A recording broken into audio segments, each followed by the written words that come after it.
কি হয়ে আছে রে এখানে? কি চলছে? জুতো ঢুকছে নাকি এখানে? মানিষা রানী কি হচ্ছে শোনা এখানে? কি হচ্ছে দেখো তো, এদিকে দেখো তো, এদিকে। এই দুষ্টু ছেলে তো আবার সামনে চলে এসছে আমাদের, আবার হাসছে ও দেখে।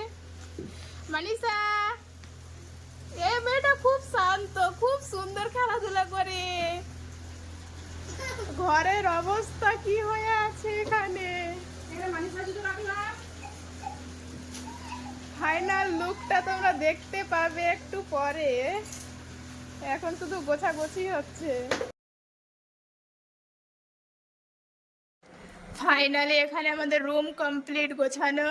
তোমরা দেখতেই পাচ্ছ এখানে একজন শুয়ে আছে, হাসছে আবার। চলো নেক্সট ভিডিও দেখা হচ্ছে। Tata, bye bye.